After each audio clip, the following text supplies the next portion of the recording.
Please be seated.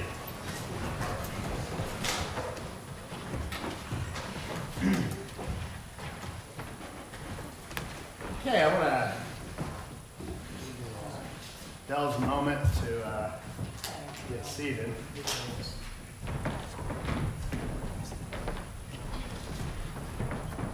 So I'm in charge of the Veterans Day Assembly at my school, at Huntington Local Schools, and when I found out I needed to have a message this morning, I thought, well, I'm just going to share with the congregation a little bit about what we did at Huntington on Thursday. And we reenacted some of the famous World War II photographs. There's the famous picture of the four lady pilots who were leaving their airplane because the services were so short on male pilots and wanted to get all the male pilots to the front lines that the ladies were doing the transporting here in the United States. And then we had some 8th grade students reenact Dwight D. Eisenhower, General Eisenhower, talking to the paratroopers on the 5th of June, 1944, the night before the D-Day invasion. So those men were going to be jumping into occupied France, and within a few hours of when he talked to them. And we reenacted the Marines raising the flag on Iwo Jima. It's great to use 8th graders because a lot of people don't realize it, but the World War II soldiers were smaller than most people that age are today. Today in the United States we have the nutrition and the exercises and things like that. Whereas remember the soldiers who fought in World War II, some of them were coming right out of the Great Depression. So the average uniform size for soldiers in the military during World War II was the size of most of our 8th graders today. I'm going to tell you, when I found out I was going to do the message, I thought, well, I know Jake Vollmer can do anything, so I'm just going to take some of these iconic pictures that we reenacted and the Huntington picture where we reenacted at the assembly. So I came in and Jake said, oh, I can't do that. So Phoebe and Gavin, I want to tell you, you two are so lucky because right here, I have the part that they played in the ceremony. But Jake said, oh, I just can't show it. It's a different system. Jake, they owe you your state dinner at Dakota's or wherever it was you were going to be. Because the last famous picture that we reenacted, how many of you know the picture of the sailor kissing the nurse in Times Square in 1945?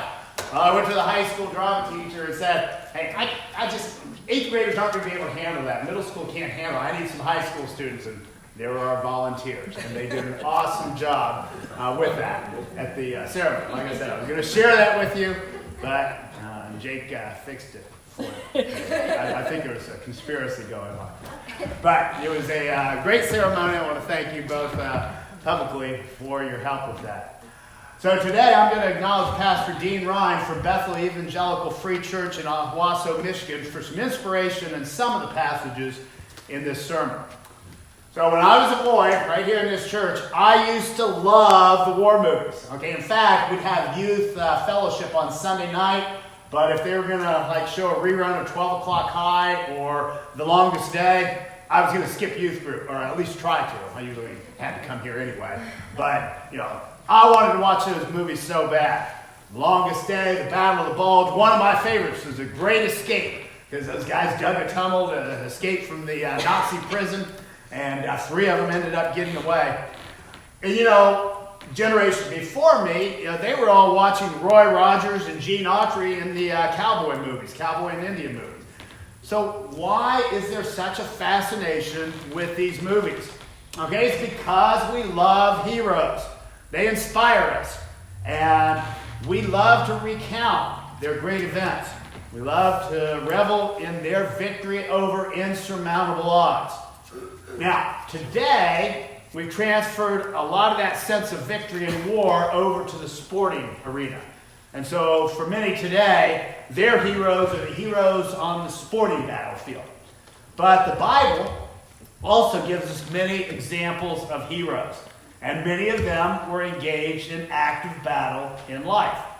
Okay? Ones that might come to your mind quickly are David, Shadrach, Gideon, Samson, and the prophets. And through their faith, they conquered kingdoms, administered justice, and gained what was promised. Okay, some of the ones I mentioned shut the mouths of lions when they were thrown into the lion's den. Or they quenched the fury of the flames, and they escaped the edge of the sword. Sometimes, like in the case of Gideon, his weakness was turned into strength, and it became powerful in battle and routed foreign armies. So, tomorrow is Veterans Day, and most schools, banks, government agencies such as the post office will be closed to celebrate this holiday. But it's a day that sometimes we neglect in church, and people can easily dismiss it. Well, that's a secular holiday. Okay, it's a day being dedicated to the servicemen, and so that's really not the business of the church. Okay, well, let's talk about that for a minute. In 1938, the 11th of November was the 11th of November of each year was dedicated to the cause of world peace, and it became known as Armistice Day. And Armistice Day was primarily a day set aside to honor the veterans of World War I, celebrating the time the agreement to end World War I was signed. We all know the 11th hour of the 11th day of the 11th month was the end of the war to end all wars. And because we had a major training base, Camp Sherman, right out where the Veterans Hospital and the prisons and UNITO schools are located today, this has always been more of a special holiday to those of us here in Ross County. And even our church maybe had a closer connection to this holiday than many other communities across the nation. But then in 1954, the wording was changed to make it Veterans Day. And November 11th became a day to honor all veterans, all American veterans of all the wars. And we are more than happy to honor all of our armed service veterans. They deserve both recognition and honor. You know, it's funny. So I served 22 years in the Army, but I've always felt like it's the other veterans who really should be honored on this day. Now, people my age, we grew up with veteran heroes all around us, and they were just normal parents, normal adults. Okay, my own father was a Silver Star recipient for action against the Germans. My choir director, Lloyd Savage, and a friend of many of you here, was in the paratroopers during the European campaign. My high school principal, Don Gatchell, had flown transport missions across the Himalayan mountains from India to deliver supplies for fight against the Japanese. And the mild-mannered owner of Stewart's Menswear, Rod Stewart, downtown, was on one of the unarmed and almost out-of-gas B-17 bombers that flew into Pearl Harbor in the middle of the Japanese attack on December 7th, 1941. Our own Don Rossman served in the Philippines at the end of the war. And then sometimes I feel like the veterans who have served since I retired from the military are the ones who should really be honored. Young men and women, like many of my former students and my stepdaughter Caroline, who served in Iraq and Afghanistan in the global war on terror. It took me many years to admit this. Maybe this is the first time I really publicly admitted it in front of a big crowd. But my lifelong ambition was to go off and be in the Army. But I now feel that maybe God's real purpose for me was not to command an artillery battalion for short periods of time like I did in 1995, but rather to influence the students as a teacher at Huntington schools and to promote recognition for veterans here in Chillicothe, at our VA, in the service clubs, and in the community, and the other activities. So, and once again, I feel like my father, had he been able to enjoy good health after he finally retired from the military in 1972, would have done this in a far better manner than what my meager efforts have accomplished. So, as a nation, we honor our veterans today and tomorrow. But as a church, as I said, sometimes we fail to think about our veterans. After all, if God thought honoring veterans was important, why isn't there anything about it in the Bible? The word veterans not in there. And the answer to that is simple. There is. There are several places in the Bible that speak about honoring warriors who fight in battle. So, when we turn to the Scriptures, we often read through it our sanitized, safe culture, and we downplay the things that aren't part of our lives today. But as we read through the Bible, both the Old Testament and the New Testament, it's hard to ignore all the fighting and war and bloodshed. Some historians even attribute the Indian chief Tecumseh, who had taught himself and had other people to teach him to read, that he said, the Holy Bible, the story of many bloody wars. So the easy thing for us to say today is God is love, and we need to love everyone. Well, that's true, but sometimes the most loving thing to do for someone is to fight against the evil that could hit their lives. So while God is love, our God is also a God of war, and that is something that can be hard for many Christians to accept. So today we heard Todd read Psalm 145, but I want you to consider the passage that's right before that, Psalm 144. Praise be to the Lord, my rock, who trains my hands for war, my fingers for battle. When we read this psalm of David, we get conflicted inside to think that our loving God gives us skill in fighting the war. I mean, after all, is war okay? Or should we be pacifists and never fight? I'll tell you, my brothers and sisters in the profession of arms and many others for hundreds of years have struggled with this very question. To consider that, we need to remember some of the other things that David says in Psalm 144. In verse 2, he says, "He is my loving God and my fortress, my stronghold and my deliverer, my shield in whom I take refuge." So David looks to God as his refuge in times of war. And in verse 6 and 7, David looks to God for deliverance. "Send forth lightning and scatter the enemies. Shoot your arrows and rout them. Reach down your hand from on high. Deliver me and rescue me from the mighty waters, from the hands of foreigners." But I believe the key to consider is in verses 12 to 14, where we see the reasons for war. "Then our sons in their youth will be like well-nurtured plants, and our daughters will be like pillars carved to adorn a palace. Our barns will be filled with every kind of provision. Our sheep will increase by thousands, by tens of thousands in our fields. Our oxen will draw heavy loads. There will be no breaching of walls, no going into captivity, no cry of distress in our streets." So you see, David sees war as a means of protecting the safety of his family and his people. To keep from having the city overrun, families being taken prisoner, and distress and turmoil, David fought in those wars. Now in the book of Samuel, the Bible lists the names and exploits of many veterans in David's army. So why does David have to fight against the Philistines, the Amorites, the Canaanites, and all those otherites? Well, it's because his forefathers failed to fight when they had the chance. If you remember the story of the children of Israel wandering in the wilderness, they are told to go in and destroy the people living in the land. In Deuteronomy 9, we find the reason. "Hear, O Israel, you are now about to cross the Jordan and go into and dispossess nations greater and stronger than you, with large cities that have walls up to the sky. The people are strong and tall, Anakites." Yeah, you know about them, and you've heard it said. Who can stand up against the Anakites? Be assured today that the Lord your God is the one who goes across ahead of you like a devouring fire. He will destroy them. He will subdue them before you, and you will drive them out and annihilate them quickly, as the Lord has promised you. After the Lord your God has driven them out before you, do not say to yourself, "The Lord has brought me here to take possession of this land because of my righteousness." No, it is on account of the wickedness of these nations that the Lord is going to drive them out before you. It is not because of your righteousness or your integrity that you are going to take possession of their land, but on account of the wickedness of these nations.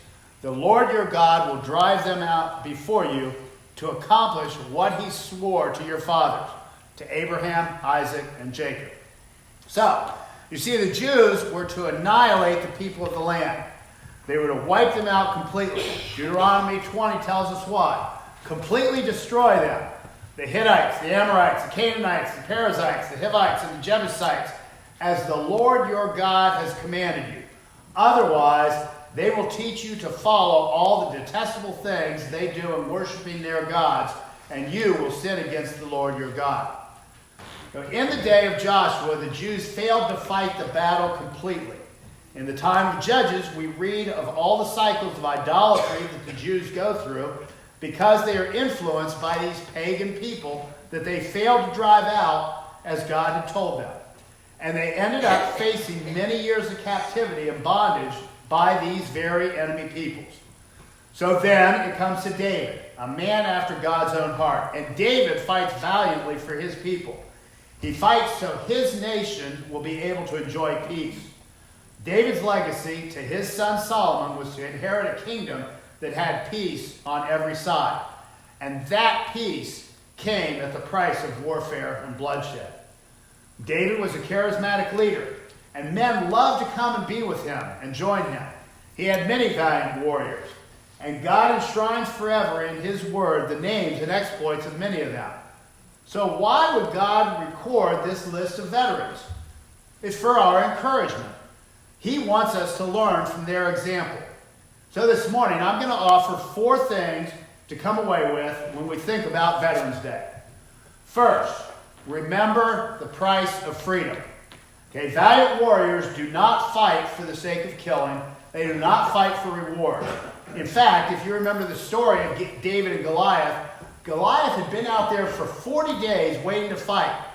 Saul had offered anyone who would go fight him great wealth. He would be able to marry into the royal family. His family would gain the great wealth. His family would get to skip paying their taxes for the rest of their lives. But no one took him up on that offer. No one would go fight. Well, men don't fight only for money. When David heard Goliath was blaspheming God, and David knew he needed to do something, the Bible records David saying, "Is there not a cause?" The story goes on to record David saying to Goliath, "You come against me with sword and spear and javelin, but I come against you in the name of the Lord Almighty, the God of the armies of Israel, whom you have defied. This day the Lord will hand you over to me, and I'll strike you down and cut off your head. Today I will give you the carcasses of the Philistine army to the birds and of the air and the beasts of the earth, and the whole world will know that there is a God in Israel." Wow. Okay, so doesn't that make you want to do something great for God? So why did David fight? There was a cause. He stood up for the name of the Lord Almighty so the whole world would know that there is a God in Israel. But why do people fight today? We don't fight for the sake of war. We fight for the sake of freedom. And as we honor our veterans today, remember that they paid the price to preserve our freedom for us. Freedom is never free. So what do we learn? We learn to remember the price of freedom. Secondly, we learn to honor those who fought for our freedom. Just this week, on Wednesday, the mortal remains of Corporal Robert Gray were laid to rest in the Bainbridge Cemetery. And those of you who are not familiar with the story, he was a young man of 18 from Ross County in the United States Army, and he was declared missing in action on July 20th, 1950. And there was, for many years, the grave of an unknown soldier in Hawaii, where the remains had been transported after the battle. And it wasn't until last June, with modern DNA scientific methods, that they were able to identify his remains and return them to his home, to his family for burial. So we honor all who fought for freedom. The Bible tells us of another veteran, Abishai, the brother of Joab. He raised his spear against 300 men whom he killed, and so he became famous. Now notice the response to the veterans in the Bible. They receive honor. Today, as we think about veterans, don't just be thankful as you remember their service. I would encourage you to consider the next step. Think about how you can show them the honor that you have for them. The first and most basic way is to thank them. When you see a veteran, thank him or her. And yes, I say her because there are many women veterans today as well as men. And they also deserve our honor and respect and gratitude. So if you see a serviceman in uniform, even when it's not Veterans Day, go to them and let them know how you feel, that you appreciate their serving our country. On Veterans Day, when I talk to the youngest students at my school, and as I did this morning, I have 3 objectives. Define the word veteran, name the 5 branches of the military, and properly greet a veteran. By the time the lesson is over, as you saw, I have the entire class saying in unison, "Thank you for your service." And I tell them, say that to veterans in your families, and I also give the kids some tips on how to recognize veterans in the community. Typically it's by a hat that they're wearing that says Vietnam veteran, or maybe something on their jacket. So it may be that God leads you to do something more. Some people send care packages to soldiers overseas. Some people volunteer at the VA. Some people send Christmas cards to soldiers.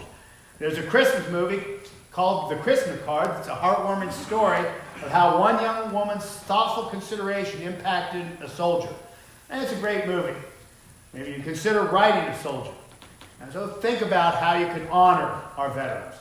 Now third, remember, honor, and learn from their example. As we look at the veterans in the Bible, we learn that we need to take a stand and stand our ground. Now we don't run to a fight, but we don't run from a fight either. We see men here who take a stand, regardless of the opposition, regardless of the allies. Even when no one stands with you, we still stand our ground. History has many lessons of a commander who drew a line in the ground and said, "No further." And even though all of the other soldiers may run, the faithful stood their ground. And we should learn to stand also. And also regardless of the duration. Mighty men and women have a policy of no retreat, no reserve, no regrets. They serve their king faithfully.